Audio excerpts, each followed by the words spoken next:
Hello, everyone, and welcome back.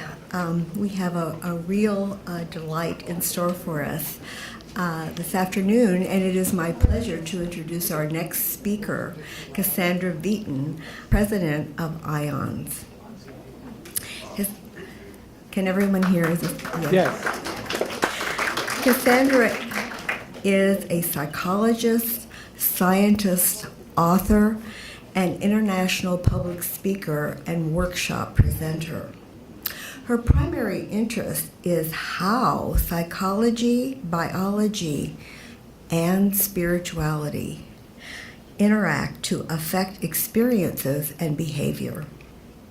She has a new initiative on the science of consciousness, communication, and change that I am eager to work with on. And her topic today is on how we change and why we don't. So let's give a warm welcome to Cassandra Vieten.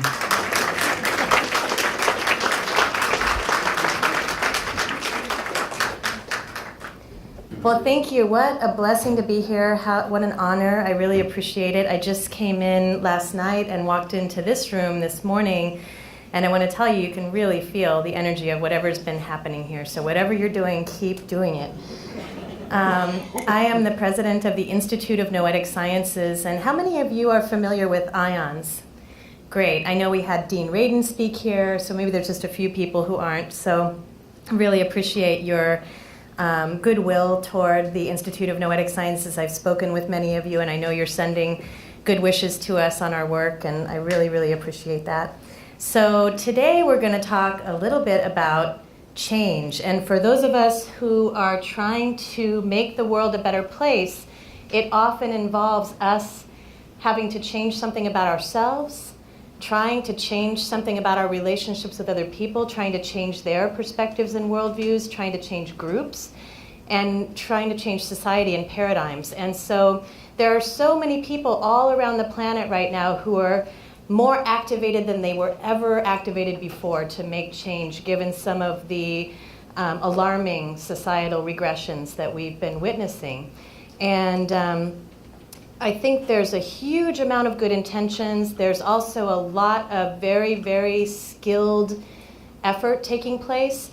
But I would say the vast majority of our attempts to make positive change in the world are limited by not being informed by what we know in cognitive science and social science and transformation science about how people really think and how they really change. So that's what we're going to talk about today, is in your efforts to make change in your own life, in your neighborhoods, in your communities, in society, what are some tools that you can use to sort of boost your capacity to be a change maker?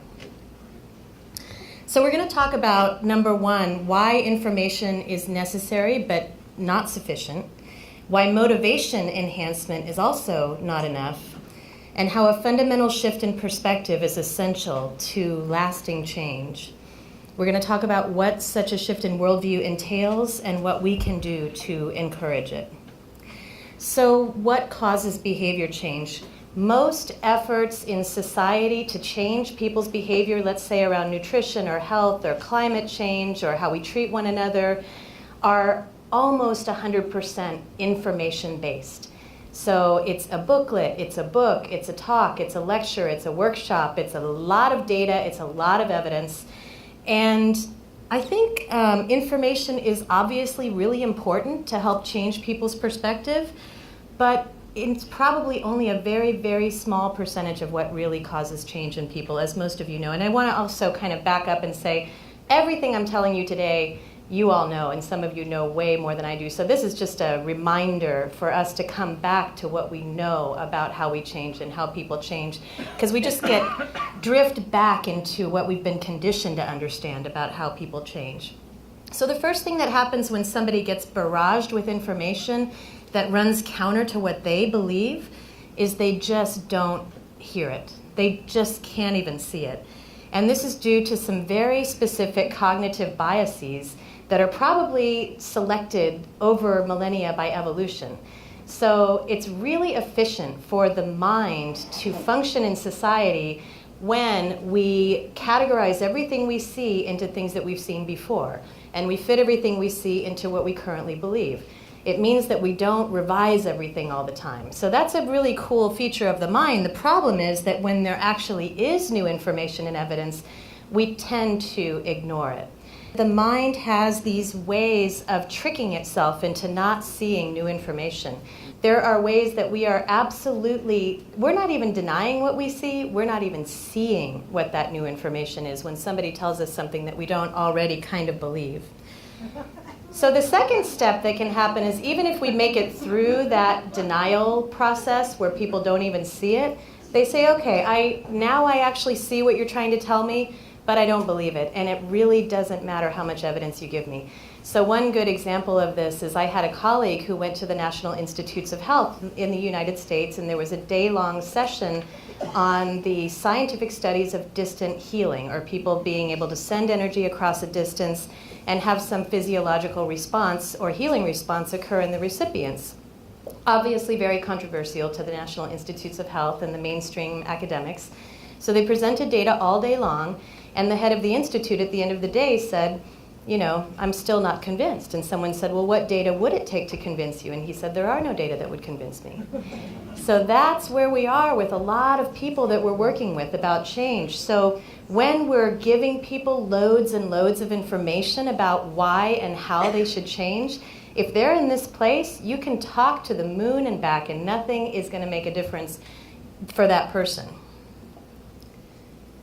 So some of you have heard this phrase, confirmation bias, the tendency to interpret new evidence as confirmation of one's existing beliefs or theories. So two people could hear the exact same thing happen. Let's say the head of the FBI was fired, and it will confirm exactly what they thought. I knew it, they're crazy, or I knew it, they're strong and decisive. So the same exact information is filtered through your currently existing beliefs, and this is partly in your brain. So when science students were presented with information that ran contrary to their current belief system about a certain topic, or presented with information that was consistent with their current belief about a topic, when it was consistent, the parts of their brain that are associated with learning lit up, and when it was not consistent with their current belief, the brain parts that are about error detection lit up. So you very quickly calculate when you hear a piece of information, do I want to learn from that information, or do I want to say that's a mistake and I don't believe it? And that's just hardwired. So in part, this is because of a phenomenon that Jean Piaget, the developmental psychologist, described, which is assimilation and accommodation. Some of you might remember this from your Psych 101 classes. And what it means is that when a young child is presented with new information, they have two choices. They can assimilate it into the current way they see the world, or they can stretch their worldview to accommodate this new piece of information. And so, for example, when a young child who has never encountered a zebra sees a zebra, they might say, striped horse, striped horse. And they don't really get that there's a different animal called a zebra until maybe they go to the zoo, or maybe a trusted teacher teaches them about it, or they see video. Then they have to stretch their worldview to make room for the concept of zebra. So this is what we're talking about when we talk about how can we better create change in ourselves, in other people, in society. We're trying to encourage them to go against millions of years of conditioning to not do that, and we're trying to encourage whatever conditions need to be present for them to stretch their worldview to bring in the new information. And I'm sure you all have experienced this at one time or another, maybe when you were talking to family members about the kind of work that you're talking about here this week, for example. I encounter it a lot, being the head of a research institute that studies psychic phenomena. And I can tell you, people are very emotional about hanging on to their current meaning system, even if it doesn't make them very happy. So this isn't surprising. This probably looks like a beefed up version of how most of you learned in school, which was sitting in rows of desks, looking at a teacher in front of a classroom who was delivering information to you, and you read a textbook and you memorized it and you gave it back to a test, and that was learning. So some of you may have had the opportunity to either yourself or have your kids go to an alternative kind of school, like a Montessori school or a Waldorf school, that's a little bit different. But the vast majority of children right now, at least in the US, are being educated in this manner where information is king. So it's not surprising, like I'm doing right now, that when we try to change people, we just barrage them with information. And if they don't listen, we just redouble our efforts at more and more information. So it's not going to work for a number of reasons, some of which I just told you, because we're kind of hardwired against it. It's also because information for a societal shift has no chance against the amount of information that's being given to people all day long about the current status quo. No chance. It's like, well, I shouldn't say David and Goliath because that happened, but you know, it seriously doesn't have much of a chance. So this is a really good example. Coca-Cola's 2014 advertising budget. Would anybody like to guess how much it was? What do you think? 3.5 billion. At least 70% of which is directed specifically toward children.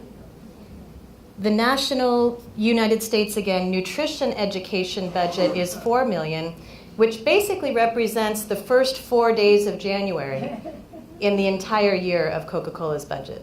So when we have a society that has news all day long, that has textbooks and teachers in schools, that has advertising in media, radio, YouTube, Facebook, and Coca-Cola, telling kids constantly and people constantly what is happening, giving them information like what you're talking about here this weekend and what IONS is trying to promote is like a little tiny grain of sand in the face of that information.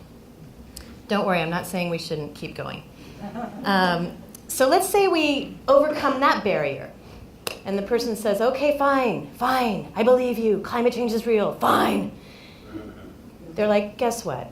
I'm not going to do anything about it. I can't. I'm not going to do anything about it. Why would someone say that even if they really do believe what you've said? The reason is that sometimes these issues that we're talking about are so enormous that they feel overwhelming. The person has a sense of despair. They have a sense of learned helplessness. I can't do anything. I'm only one vote. I can't really do anything about this. Paralysis. Very importantly, fear of ostracization. So let's say you are able to introduce a very new person to your practice who's the only person in their city or at their job site, maybe they work in a hospital, who's doing this kind of thing, like running energy or pulling from information that's not from the five senses. It is very scary. It feels very dangerous to that person to be the only one in their environment doing that. And so that's a tricky thing, or just plain apathy. And strangely, giving people more and more and more information makes them feel more and more and more like this. So when you're bombarding people with info, just know that you're maybe having a little bit of a backfire effect. So let's say, though, information is important. It's like 10% of what makes change. Then we say, well, okay, I won't give them information. I'll motivate them. I'll get them excited, interested, inspired, scared, some way of getting them to care about what I care about so much. And if I can get them to care enough, then they'll change.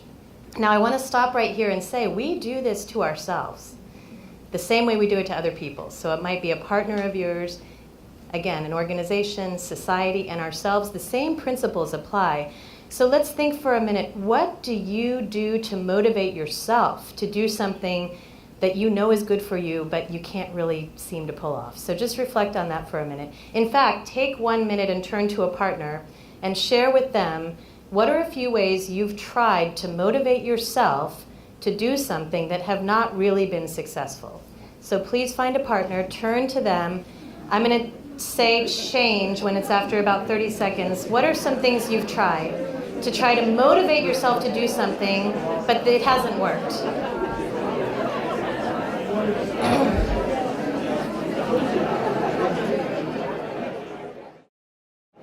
Okay, please switch to the second person. If you have not already changed to the second person, please change to the second person sharing. Okay, so I'm sure that many of you shared some more evolved ways that you've tried to help yourself or other people, but I am willing to bet that, like me, there are a lot of less evolved ways. So some of those, reason with them, reason with myself, badger myself about it, convey urgency, instill fear. If you don't do this soon, we're gonna die. Attempt to elicit compassion with really sad images. Try to just smack some sense into them.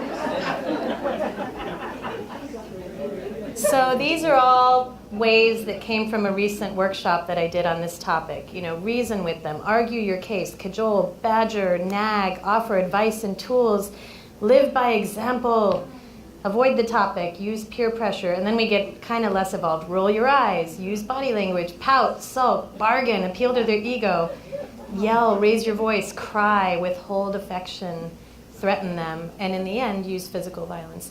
These are the ways that we try to change ourselves, change our partners, change our neighborhoods, change society, and most of them are completely ineffective. And if they are effective, they actually leave people in this place like, okay, fine, I'll do it, but only because I should. And that is very short-lived. That leads to temporary motivation. It is followed by paradoxical increases in your defenses against ever doing that thing, or lip surface or superficial changes. Yeah, I'm doing it, whatever, Okay, so let's look at this little video. It's just, there's all this pressure, And sometimes it feels like it's right up on me, and I can just feel it, like literally feel it in my head, and it's relentless, and I don't know if it's going to stop. I mean, that's the thing that scares me the most, is that I don't know if it's ever going to stop. You do have a nail in your head. It is not about the nail. Are you sure? Because, I'll bet if we got that out of there... Stop trying to fix it. No, I'm not trying to fix it. I'm just pointing out that maybe the nail is causing... You always do this.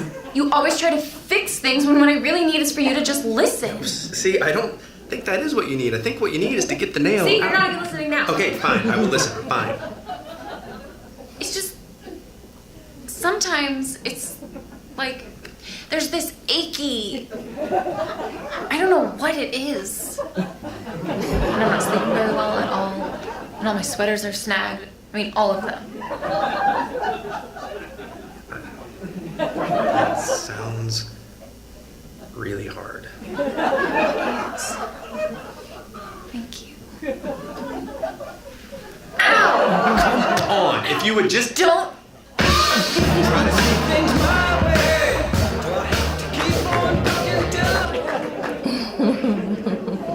Why are we like this? I don't know.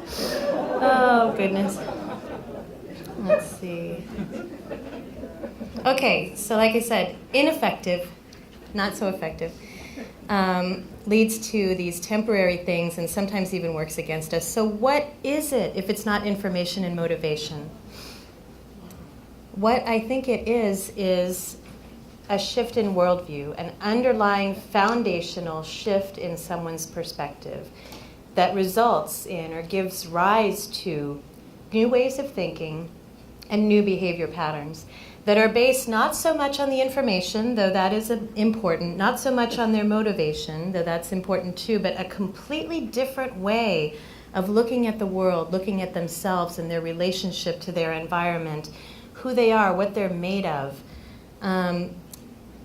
Perspective, how they view the world, sense of self, how they view themselves in the world, where they stand, what they stand for, a different view of space and time, a sense of maybe the interconnectedness and interdependence among all of us that leads to changes in behavior almost as a side effect. So at the Institute of Noetic Sciences, most of you know that we were founded by the Apollo 14 astronaut Edgar Mitchell, who was the sixth person to walk on the moon. And on his way back from space, he encountered the Earth in the window. And he had this overwhelming epiphany and direct knowing that number one, he was completely interconnected with everything he saw, the sun, the moon, the earth, the stars. Not even just interconnected, but the same exact thing as them. He said the molecules that made up my body were the same molecules that made up the stars and the moon and the sun and the space capsule. And that he felt divine intelligence shining through everything. So these pieces of knowledge were absolutely indisputable to him, even though he was an MIT trained engineer and a scientist and a Navy pilot, and this is not a frou-frou kind of guy, right?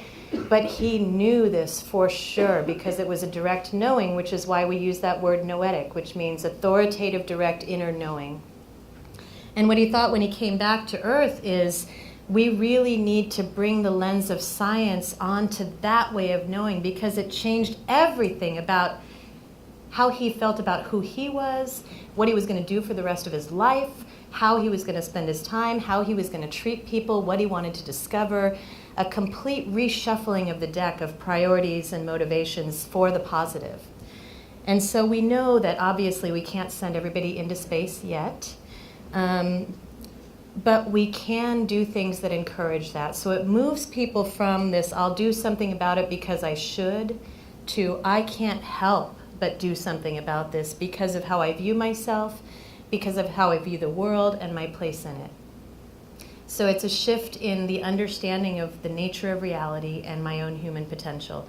So obviously this is a lot more difficult than we might have thought it was. We can't just tell somebody, here's the deal, climate change, stop doing what you're doing. It's an entire ecosystem of change is what we call it. Somebody's beliefs come from not just what they know in their minds, but their biology, their genetics, the region they grew up in, the environment, all of their life experiences, their karma, their spirituality. A whole ecosystem of things leads to what somebody believes and how they behave. And addressing only one of those is only going to be partially effective. You've got to create a corresponding ecosystem of change. The other thing to know is that when you're creating change in yourself and other people, you are not actually making the change happen. It's almost like a gardener who cultivates a garden and provides the soil and the water, the nutrients, the sunlight, the stakes in the ground for the seeds to grow. He or she doesn't open up a seed and pull out the sapling and make it grow. So your job is to create the ideal conditions that are most conducive for yourself to make positive changes, for your partner, for your family, for your neighborhood, your community, your loved ones in society. And I know it's part of what you are all dedicated to doing at the esoteric level is creating this ideally conducive conditions for that natural process to take place. But sometimes we can get caught up in, I'm supposed to make it happen, when really you provide the conditions and you don't get to control what happens. You get to trust that the natural process of growth and transformation will occur in that person, that there is truth to Maslow's idea that we have an inherent drive towards self-actualization given the right circumstances.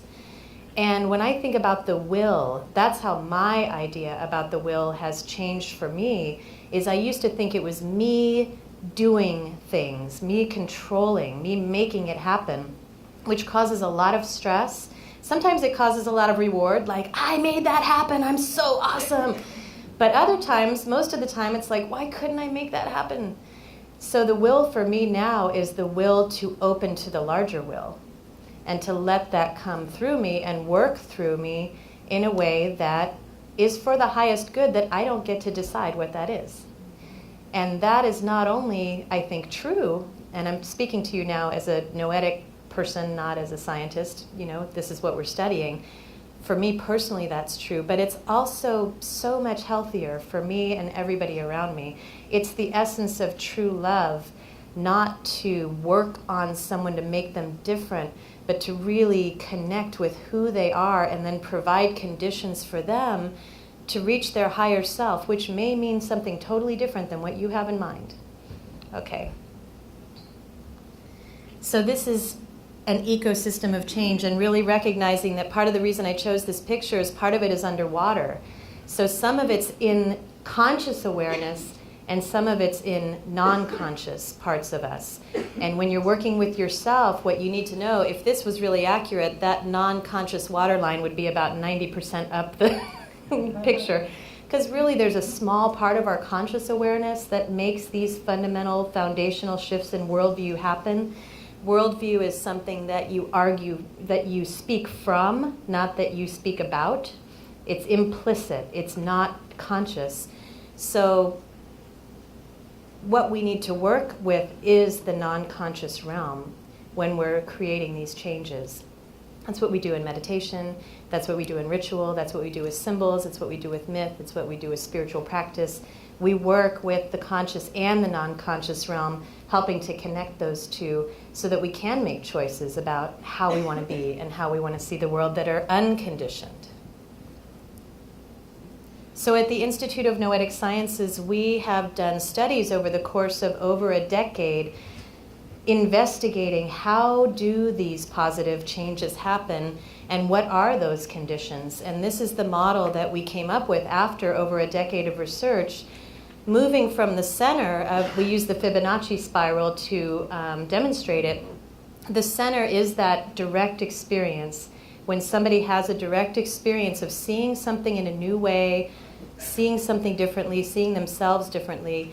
And that is something that comes not so much from information, but from people's experiential knowing. So one thing, if you take nothing else away from this talk, is if you're working to open someone's mind or to elevate their consciousness, provide direct experiential opportunities for them to be completely, fully immersed in what that new way of being would feel like and look like and taste like, as opposed to telling them. It's like I could sit here and tell you all day what an orange tastes like, and I would get way better if I just gave you an orange. So as much as you possibly can, give that experiential opportunity for people. Then we move into people actually beginning to explore that new way of being tentatively at first, and then finding a practice that helps them integrate it into their lives, and then infusing their entire life with those practices, and finally reaching a point where they are at a different level of consciousness and bringing it to their community, which I think most of you in this room are doing. So a very simplified version, if you wanted to know 4 conditions that are helpful in an ecosystem of change, one is direct experience, number 1. So a really good example of this is, I know some people who are working on the health of the planet's oceans, and they were giving people lots and lots of data about ocean health. This is at the European Environmental Agency, where I went and spoke a few years ago. And instead, what they decided to do was start taking policymakers out in boats to show them the island of floating trash, or to show them the oil-slicked birds, and that just had a tremendously bigger impact than any number of white papers or binders that they would give to them, or even movies. The second is science. Now, I've just said over and over, information won't do it, but it is necessary. The evidence is necessary. That outside observed, measured information combined with the direct experience is necessary, because sometimes our direct experience fools us. We know this through brainwashing. We can give people very profound direct experiences that are really wrong and not going the right direction because we remove any evidence from them. This is what happens in a destructive cult, for example. Lots and lots of direct experience that's very manufactured, but no evidence. So we don't want to rely completely on subjective parts of us, and we don't want to rely completely on objective parts of us. We want to bring those two together. And when we're making change for other people, we want to bring it together for them as well. Next, I say education, but what I really mean is tools, trainings, methods by which people can actually infuse this into their lives. So let's say you have a nurse working in a hospital who has had her own awakening and felt the power of energy to heal. And she says, maybe quietly, she's going to start doing this with her patients. She had the direct experience herself, she has the scientific evidence, but she may have no clue actually how to do it. And so part of what we have to give people is tools to do it. We have to give them practices, trainings, There are ways actually to maybe direct energy in a way that doesn't help. So we want to give them parameters. And then finally, we give them a community of support, which is why conferences like this are so very important, because it's so difficult to do these big changes that are pushing back against millennia of societal conditioning without a community of support. So if you had 4 conditions for helping people reach a changed place, give them direct experiences, give them some information but not overwhelming amounts of it, give them simple, easily accessible, integratable tools, and give them a supportive community. And those 4 things will go a long way toward creating change in a more effective way. So at the workshop this afternoon, we're going to talk about some other ways. This is just a teaser. And I'm not going to go through all these right now. So these are some tools from science that we can bring to the conversation of how to make change in yourself and how to help create the conditions for change out in the world. One example is that change is much better additive than subtractive. So if you have something you want to happen differently, it's better to add activities than to try to take them away. It's better to add things that crowd out the behaviors that you don't want than to deprive people of those behaviors and then slowly introduce the new ones. So that's just one example. So come later this afternoon.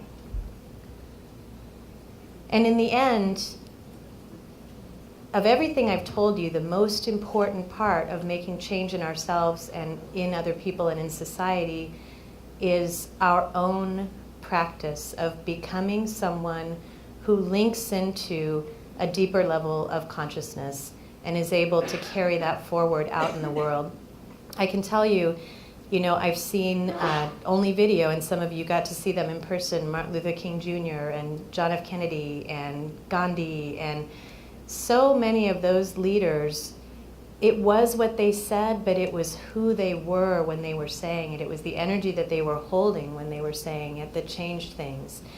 And so when you've got that kind of vision and you're moving towards something as opposed to talking about what you're going to move away from, it's a completely different thing. So as a change maker, the best thing you can do first is work on your own well-being, your own connection.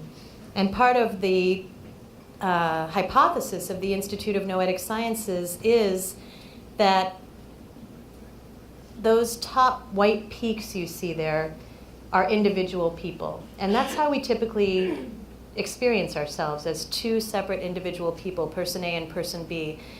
We know that each of us has a subliminal or a non-conscious aspect of ourselves, which is also individual. But what the spiritual traditions have taught us for millennia, and what's now starting to be uncovered by science and by quantum physics, is that there's a common ground of all being in which there is no separation between all of us, and also not really a separation between the physical and the ineffable world, that it's more of a spectrum than a duality. So you've got matter over here that's very, very dense, and you've got consciousness over here that's seemingly completely invisible in light, and everything in between is a graduation rather than 2 completely separate worlds. And it's at that nexus point where we can have power using our intention in the physical world. Does that make sense to people?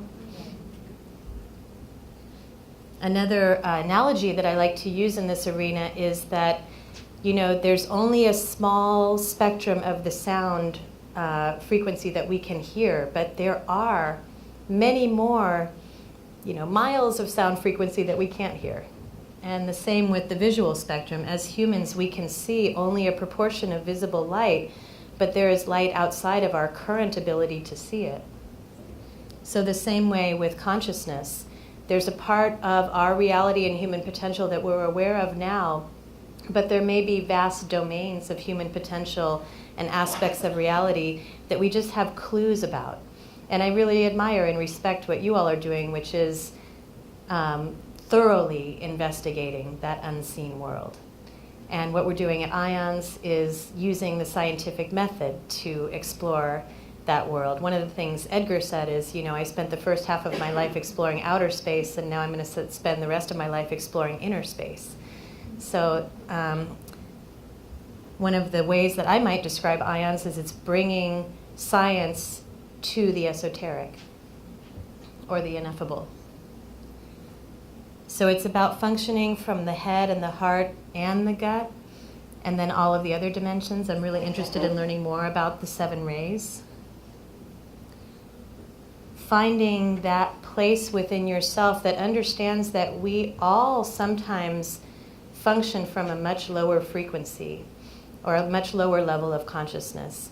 And that typically happens when we're stressed, when we're scared, when we're threatened, when we think our loved ones are threatened, when we don't feel like our basic needs will continue to be met, when we've been activated at a lower level of our consciousness. And one of the mistakes that change makers make is, I'm not like that. Those people are like that. I don't go to those lower levels anymore. We all would. We all do, and we all will continue to. And if we can really embrace those aspects of ourselves, then we can reach out to people who are coming from that place in a completely different way, a compassionate way, and really trying to get at, I know that you care about something so deeply that you would be willing to vote against your own interest, or you'd be willing to endorse values that you don't believe in right now. And I want to hear, what is it that you're so committed to? What's that part that you're so committed to? And it's not a trick question. You can't go in with an agenda to change it. It's just really wanting to know it. I think all of us reach a higher level of consciousness when we've created the conditions for ourselves to do so, which has to do with safety, it has to do with connection, it has to do with practice, nutrition. All of those things create an ecosystem where we can be our higher selves.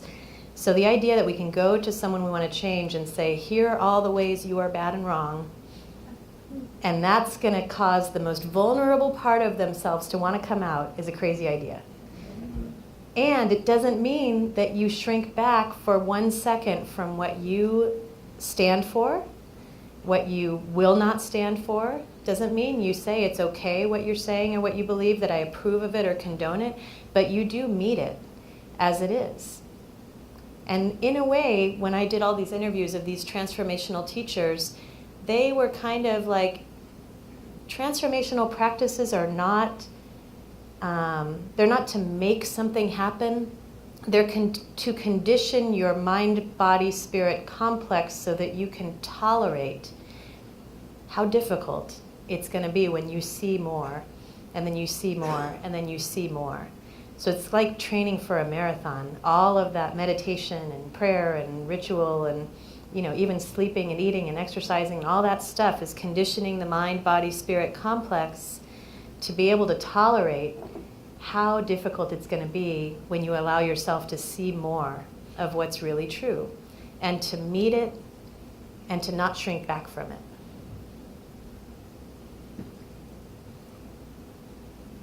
And I think the more of us are willing to take on that work, the more we bring light to the world. So I welcome you to come visit the Institute of Noetic Sciences. We're an hour north of San Francisco in California. It's about 200 acres. It's beautiful. We have about 100 beds for retreats there.